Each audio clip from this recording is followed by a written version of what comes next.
Hello, everybody. Good morning. It's Dave Neal, stand-up comic and host of the Rush Hour podcast. We have a clip I'm going to share with you regarding the Justin Baldoni, Blake Lively lawsuits that purports to tie together Taylor-Swift, Ryan Reynolds, the National Football League, the NFL, some call it the No Fun League. If you watch the Super Bowl, it really wasn't that much fun, but that's because the Chiefs choked a big one. And I'm going to share this video for you right here. Here's the video. I'm going to play the whole thing. I haven't watched it. This is my live reaction to a conspiracy video about what might be going on in the Justin Baldoni, Blake Lively world. My guess is this will be a lot of fun, but I really have no idea. Now, I have a special graphic for you here. It's called Conspiracy Time. Ooh. And of course, we have one of the greatest legends of my time, Weird Al Yankovic, who is there with his tinfoil hat. Now, you might be wondering what a tinfoil hat is all about. Well, it really is skeptics and conspiracy theorists thinking that it stops the government from mind control. And who knows if it's actually legit or not.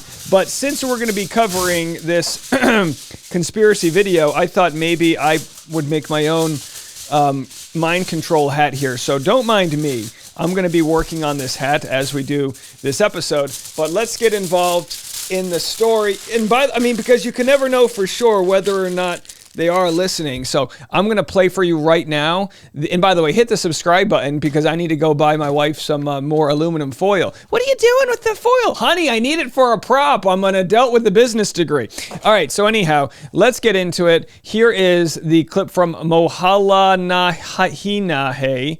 I probably butchered that. Mohala, my apologies. Here's the clip here of why he thinks there may be a bigger story at play. Travis Kelce and Taylor Swift always felt a bit off. What if I told you that I think I have proof that this is not only a fake relationship, but a multi-level marketing insurance scheme? Now, if you watch the NFL, you notice a very specific commercial that plays at every single ad break. And no matter what the context of the ad is, it's always a State Farm ad. Now, we know that the NFL has a relationship with State Farm, and they've had one since about 2004 for over 20 years. But specifically, they've had one with the Kansas City Chiefs just over the last couple. And here is where things start to get weird. Now, we know that State Farm, like the rest of the country, is fully aware of the relationship between Travis Kelce and Taylor Swift. Which, by the way, I now want Travis Kelce to join the New England Patriots. Taylor Swift has a home in my home state of Rhode Island, right near my alma mater, University of Rhode Island. Go Rams. We're Rhode Island bred. We're Rhode Island dead. And when? How does it go? You get the point.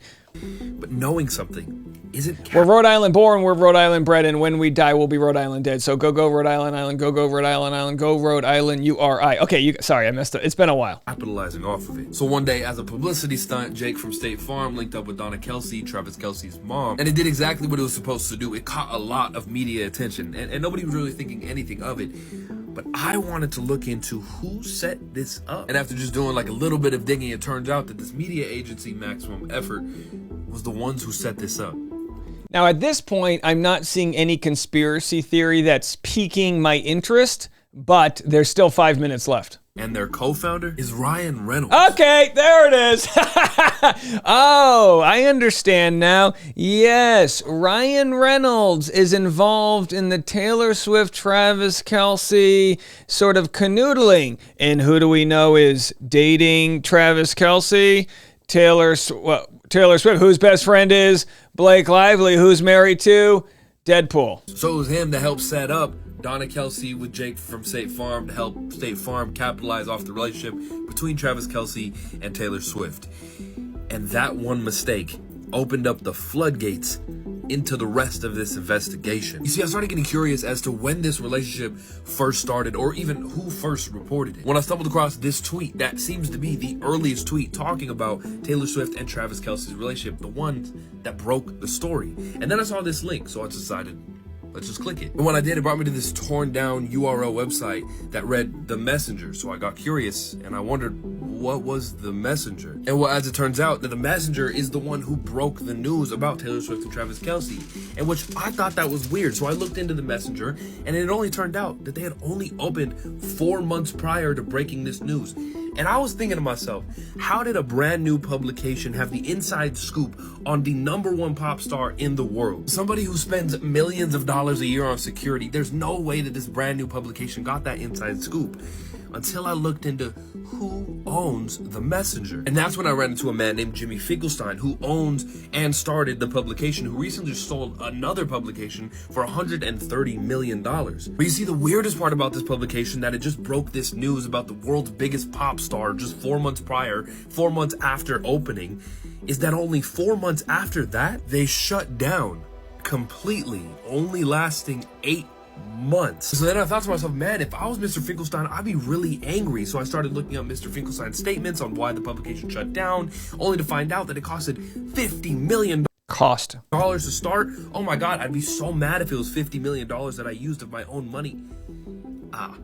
That's the weird thing. See, it turned out after doing some digging that it was actually started by 5 donors that gave about $10 million each. And are you going to tell me that one of those donors is Blake Lively? First one is Josh Harris, or co-founder of Apollo Global, an investment firm that manages over $600 billion in assets. And it was his company who back in 2016 acquired ADT for about $7 billion. By the way, ADT, security services, cameras in people's homes. And in 2022, State Farm acquired 15% equity ownership worth $1.2 billion in ADT. And I can go on and on about the other 4 founders that started the publication that got the inside scoop that's only 4 months old, that Taylor Swift and Travis Kelce were together. But no matter what road you take, they all have invested interest in hundreds of billions of dollars in State Farm. And that's not even the craziest part. See, I hope that's not the craziest part, because listen, I mean, insurance companies, State Farm, these are all companies where a bunch of rich people invest in all of these things. So there would be a lot of confirmation bias that could lead you to find a trail where there is none. But I am ready with the foil. Finkelstein, a woman named Pamela Gross Finkelstein would pop up. And the name next to it, every single time, was Blake Lively, Ryan Reynolds' wife and best friends with Taylor Swift. So you're probably thinking to yourself, okay, State Farm gains a lot out of this. They get free publication, they get Taylor Swift, they get the NFL, they get Travis Kelce. But what does Taylor Swift and the NFL get out of being possibly a part in all this? And by the way, that's my biggest question. Taylor Swift is a billionaire. She doesn't need the NFL. So for all the conspiracy theories that say, oh, she's working with the NFL and it's a fake relationship, I say I don't believe so. Because when you're that rich and you have that little free time, why would you want to do anything that's like to make an extra buck? Like, it makes no sense. Well, while I was researching for another video, I had noticed that every single time I had clicked on Taylor Swift's music video, no matter which one it was, a State Farm ad would play behind it every single time, which is very strange, because if you know anything about YouTube advertisement, is that you know it's always supposed to be completely random. So here is my theory. I think. By the way, I'm starting to lose. Like, unless he saves me right now, just giving my live update, I'm not in on this conspiracy. I'm not.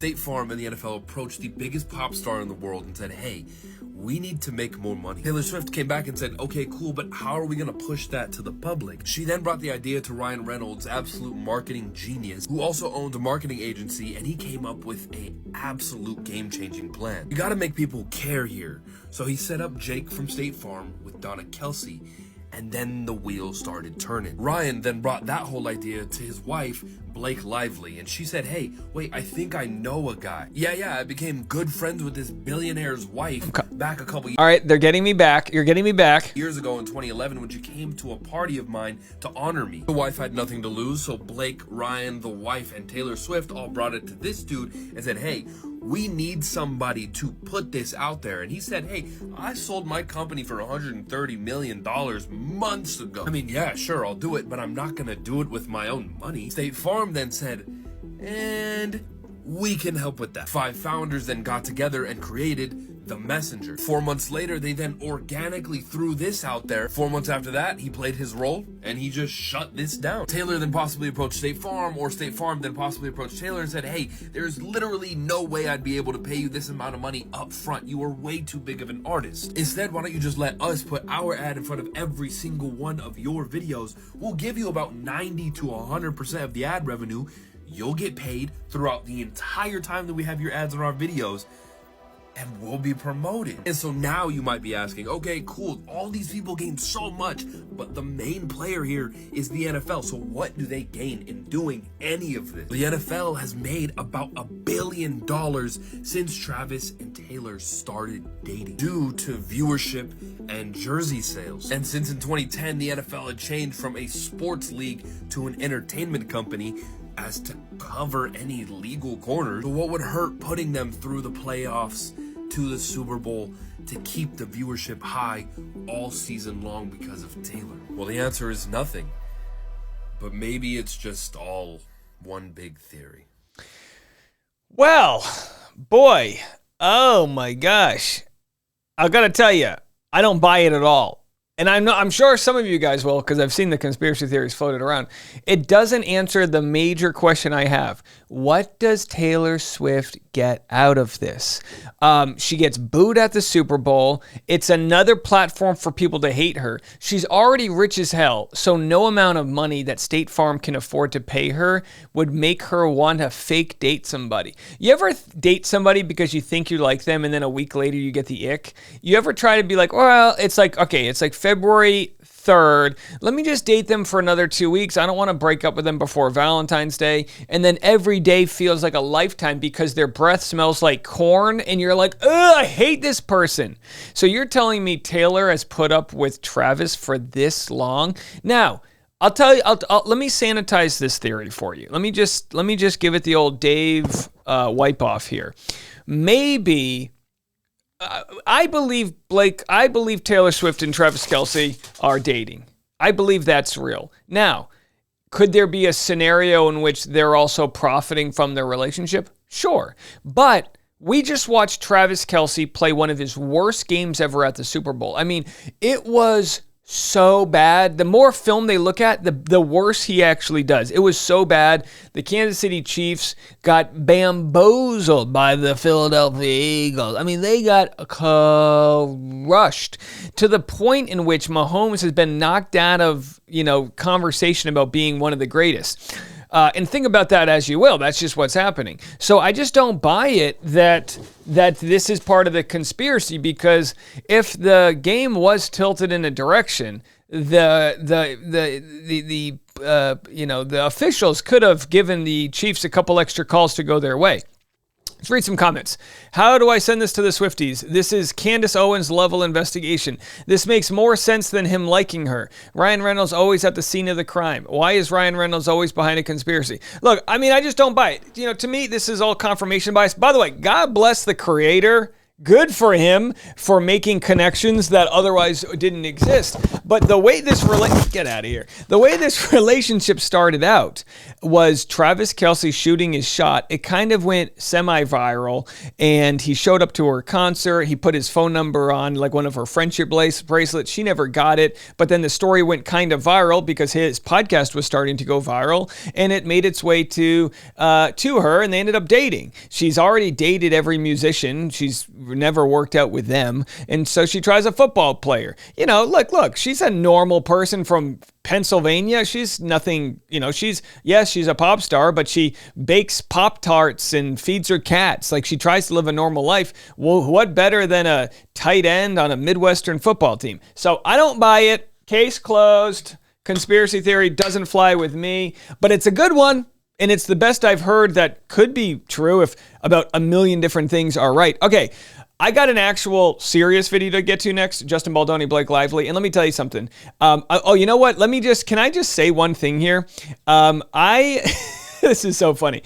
There's a new subreddit called It Ends With Us Lawsuits, and it's got 3,000 members, but it's where they're compiling all of the information for the upcoming, for all the trial and stuff like that. But I have to tell you, there is a let's see where it is. There is a subreddit post here that shows all of the content creators that are working on this case, which, is very nice. But what's interesting is I was listed as number 18 out of 20. I don't even know where the post is. It's in here. And I have to tell you, I think we're top 4. We got Popcorn Planet, you got Shirsty, myself. I mean, they put Nick Vial ahead of me. He didn't have one correct take in this whole thing. So either way, I'm here to say, rise me up from number 18, put me in the top 5 conversation. They might have deleted the post. I don't know where it is. I can't see it right here. But either way, here it is. We demand more respect. So they've got Perez Hilton, which, by the way, no offense to him, his YouTube stinks. He's a has-been. No offense, Perez Hilton. None at all. But come on, are you kidding me? They've got Chicks in the Office, God bless them, Whitney Cummings. I mean, we're releasing 5 videos a day. We love Dana, but come on, we deserve to be better than 18. I demand a top 5. But I do appreciate the subreddit. I'm following my rules, which is never read the comments on a subreddit where you're mentioned in it, because God knows 15 nice comments can be wiped away by one person questioning my hair. All right, that's it. More content coming your way. Hit the subscribe button. Thank you to all my executive producers who have joined our channel. We have about 1,000 new employees, and we'll be back right after this.